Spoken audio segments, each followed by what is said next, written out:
Salut à tous. Dans cette vidéo, nous allons montrer comment utiliser les fonctionnalités de base de Bluegrifont. Alors un petit mot sur notre environnement de travail, il s'agit de Linux Mint 18. Voilà, donc nous sommes dans un environnement Linux, un bel environnement Linux. Alors, on va ouvrir Bluegrifont. On a un petit raccourci dans le menu démarrer. On va ouvrir une page de notre site que nous avons téléchargé avec le module FTP. Si vous ne savez pas comment faire, j'explique cela dans une précédente vidéo. Alors on va ouvrir fichier, pour cela on va dans fichier, ouvrir fichier. On avait créé un dossier web. On ne travaille pas dans le dossier sauvegarde. On travaille uniquement dans le dossier www. On va chercher, on va copier un des fichiers dans le dossier sauvegarde vers www si nous faisons une erreur dans un de nos fichiers. Bref, voilà. On va ouvrir cette page. C'est la page dans laquelle nous allons travailler et que nous allons publier ensuite sur Internet. Alors, où se trouvent les outils de Bluegrifont? Il y a deux barres d'outils. Il y a une barre d'outils ici sur la gauche et une autre en haut. Celle-ci correspond vraiment au contenu texte et ceci au contenu multimédia. Alors, comment ça se passe? Comme je l'ai expliqué dans les précédentes vidéos, l'avantage avec Bluegrifont, c'est qu'on a un rendu fidèle de votre page internet comme dans un navigateur internet, parce que Bluegrifont est basé sur le navigateur internet Mozilla Firefox. Donc c'est quelque chose de très important et c'est une des grandes qualités de Bluegrifont. Alors vous pouvez voir par exemple ici que dans l'affichage, on a un message d'erreur. En fait, cette boîte correspond à un lecteur vidéo YouTube. C'est normal que vous ne voyez pas, que vous ayez ce genre de message d'erreur avec Bluegrifont parce que JavaScript est désactivé. Donc ne vous en inquiétez pas.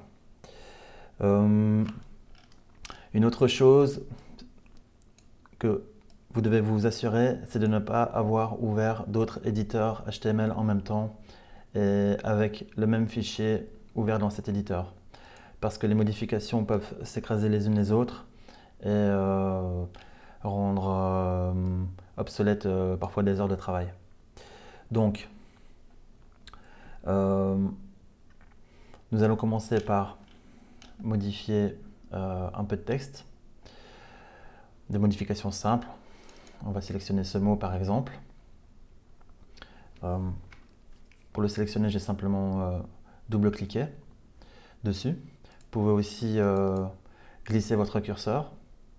Par exemple, cette phrase-ci, on va la souligner. On clique sur ce bouton et maintenant notre texte est souligné. Si on resélectionne le texte et qu'on reclique sur souligner, le soulignement sera enlevé. S'il est resté, voilà, on va l'enlever. Si on sélectionne ce mot, on peut le mettre en bold.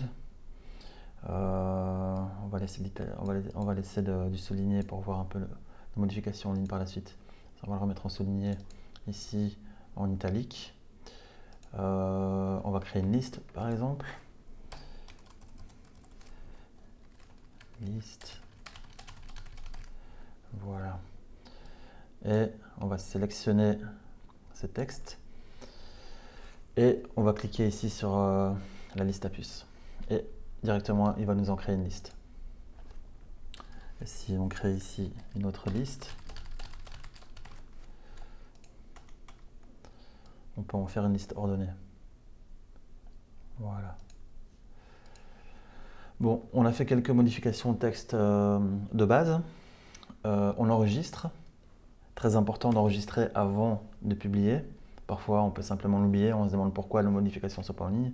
C'est parce qu'on a oublié de sauvegarder le fichier tout simplement. Alors pour cela, vous faites fichier enregistré. Vous pouvez faire avec le raccourci clavier CTRL-S. Si je refais une petite modification ici, voilà, enregistré. Vous voyez, on voit la combinaison de touches pour le raccourci clavier. Alors maintenant, on va ouvrir FireFTP. Au sujet de FireFTP, j'explique comment l'installer et le configurer dans une vidéo précédente. Vous pouvez le voir sur la chaîne. On avait déjà créé notre compte. On clique sur connecter. Voilà. Alors, cette page-ci, vous voyez qu'on a rajouté 2 listes, on a mis du souligné, etc. Voici notre page qui est en ligne sur le serveur octagonIT.be. Si on rafraîchit la page, voilà, on voit que nos modifications n'y sont pas encore. Maintenant, on va sélectionner le fichier qu'on a modifié et on va cliquer sur ce petit bouton ici, envoyer. Donc il faut nous demander si on veut remplacer le fichier, on confirme. On va dans notre navigateur internet et on rafraîchit la page. Bon, ici cette fois-ci je ne vais pas appuyer sur la petite icône, je vais appuyer sur F5. C'est un raccourci clavier pour rafraîchir une page internet. Et voilà. Nous avons publié nos modifications en ligne. On va retourner sur l'éditeur BlueGriffon, ici. Et ce qu'on va voir maintenant, c'est les différentes vues dans BlueGriffon. Ici, nous en sommes dans la vue page web. Il y a aussi une version, une vue code source, où là, vous voyez tout le code HTML. Vous voyez que c'est assez illisible. Si vous n'avez pas de connaissances en HTML, c'est assez ardu à comprendre et à savoir vous situer aussi dans le code. D'ailleurs, un petit truc pour vous situer, quand vous faites une modification, et si vous avez besoin d'aller dans le code HTML, vous sélectionnez le texte. Ensuite, vous cliquez dans code source et vous serez placé dans la fenêtre. Vous voyez, ici, c'est le texte qu'on a sélectionné ici. Tandis que si vous ne le sélectionnez pas et que vous faites des modifications, par exemple ici en bas de page, et qu'ensuite vous faites code source, vous ne serez pas placé. Vous ne verrez pas où vous serez directement. Le texte ne sera pas surexposé. Vous voyez? Tandis qu'ici, visuellement, on voit directement où nous sommes. Alors, il y a aussi une vue combinée. Vous pouvez voir la version navigateur et le code source. Alors maintenant, on va voir comment insérer un lien. Alors pour cela, il faut premièrement sélectionner du texte. On va prendre par exemple ici des dizaines de milliers de développeurs. On sélectionne le texte. On va cliquer sur cette petite chaîne. Et on va mettre ici la cible du lien. Il est essentiel que vous mettez http //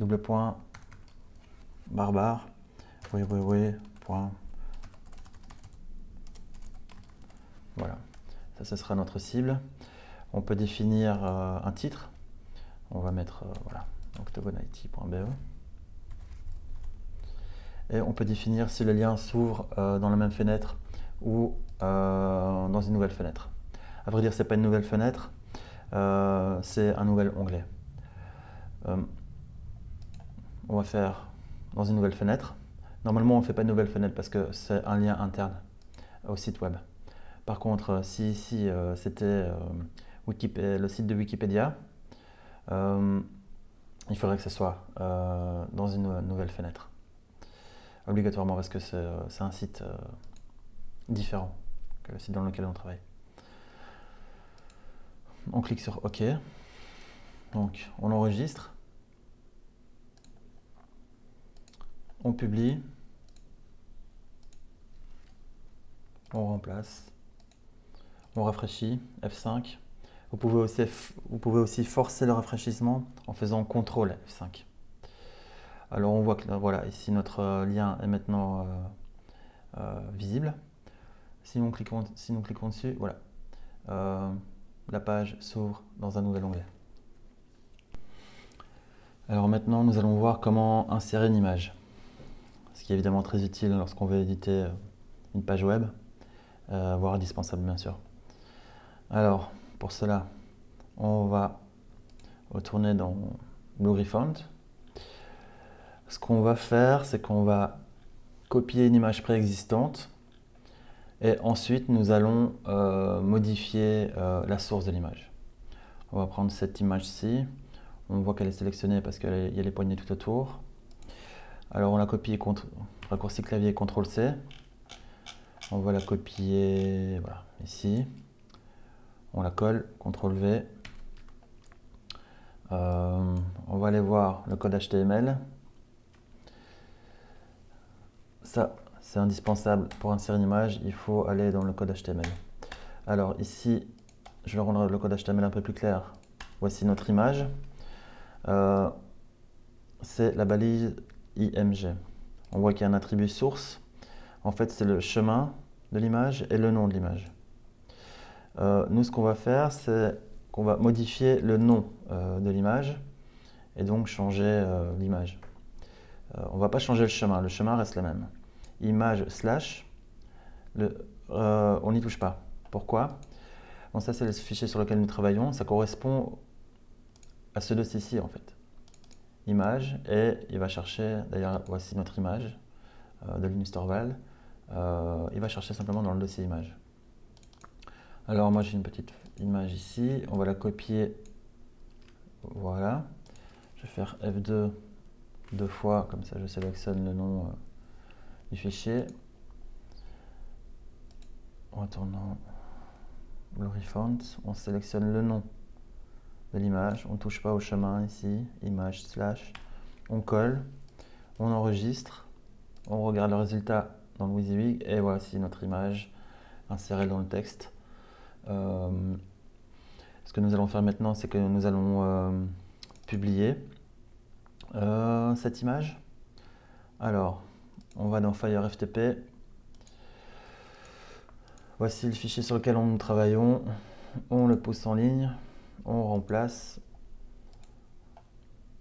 On va sur notre page internet, on rafraîchit et on voit que notre image ne s'affiche pas. On voit juste le titre de l'image ici, l'attribut titre. Pourquoi?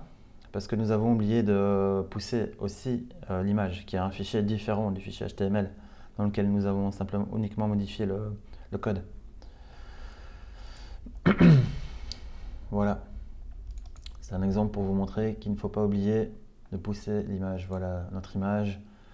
On va dans le dossier correspondant sur notre hébergement et on voit que cette image n'y est pas.